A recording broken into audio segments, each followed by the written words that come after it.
தினம் ஒரு ஜெபம் என்கிற ஜெப வேலைக்கு நேராக இயேசு கிறிஸ்துவின் நாமத்தினாலே உங்களை வாழ்த்தி வரவேற்கிறேன். இன்றைய நாளுக்குரிய வசனம் ஆதியாகமத்தின் புஸ்தகம் 28வது அதிகாரம் வசனம் 15. நான் உன்னோடே இருந்து நீ போகிற இடத்திலெல்லாம் உன்னை காத்து இந்த தேசத்துக்கு உன்னை திரும்பி வர பண்ணுவேன். நான் உனக்கு சொன்னதை செய்யும் அளவும் உன்னை கைவிடுவதில்லை என்றார். நாம் யாவரும் கண்களை மூடி தேவனை நோக்கி ஜெபிப்போம்.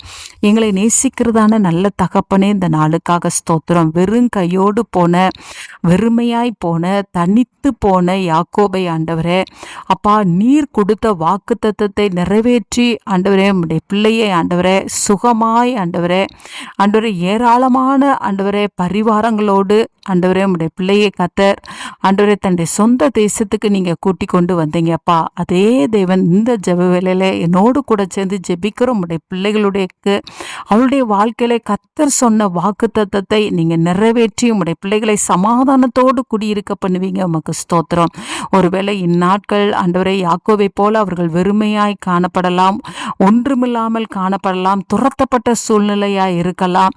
ஆனாலும் ஆண்டவரே உம்முடைய பிள்ளைகளுக்கு கத்தர் கொடுத்த வாக்கு தத்தம் நிறைவேறும் ஆண்டவரே. அது வரைக்கும் ஆண்டவரே இந்த நாட்களிலே, இந்த கடினமான நாட்களிலே உம்முடைய பிள்ளைகளுடைய கரங்களை நீங்க விடுவதில்லை ஆண்டவரே. நீர் பிடித்து கொண்ட உம்முடைய கரத்தை ஆண்டவரே அந்த பிள்ளைகளுக்கு விடாதபடிக்கு சுவாமி, உம்முடைய பிள்ளைகளை இறுக பற்றி கொண்டு நீங்க நடத்துவீங்க. அதற்காக ஸ்தோத்திரம் ஆண்டவரே. உம்முடைய பிள்ளைகள் வழி பிரயாணத்திலே சோர்ந்து போக வேண்டாம், களைத்து போக வேண்டாம், திடனற்று போக வேண்டாம் ஆண்டவரே. கர்த்தருடைய வார்த்தையின் மேலே நம்பிக்கையா இருக்கிற கிருபையை தாங்க.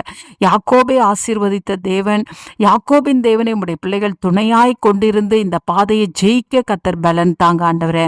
உம்முடைய பிள்ளைகளோடு பிரயாணத்திலே உம்முடைய பிள்ளைகளுக்கு கூட இருந்து உம்முடைய பிள்ளைகளுக்கு ஆண்டவரே நன்மைகளினால் நிரப்பி ஆண்டவரே நீர் கொடுத்த வாக்கு தத்தத்தை நிறைவேற்றி உம்முடைய பிள்ளைகளை சந்தோஷப்படுத்துவீங்க. அதற்காக ஸ்தோத்திரம். இயேசுவின் மூலம் ஜெபிக்கிறேன் நல்ல பிதாவே. ஆமேன், ஆமேன். கிறிஸ்துவுக்குள் பிரியமானவர்களே, உங்கள் யாவருக்கும் இரட்சகராகிய இயேசு கிறிஸ்துவின் நாமத்தில் அன்பின் வாழ்த்துக்கள்.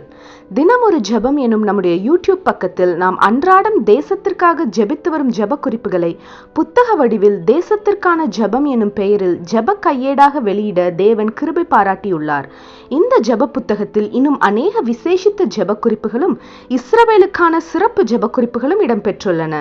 இந்த புத்தகத்தை இலவசமாய் பெற்றுக்கொள்ள விரும்பும் தேசத்திற்காக ஜெபிக்கும் ஆத்ம பாரம் உள்ளவர்கள் கீழே உள்ள வாட்ஸ்அப் எண்ணை தொடர்பு கொள்ளவும். நம்முடைய தேசத்திற்காக ஏறெடுக்கும் ஜெபங்களை கேட்டு தேவன் நம் தேசத்திற்கு க்ஷேமத்தை கட்டளையிடுவாராக. ஆமேன்.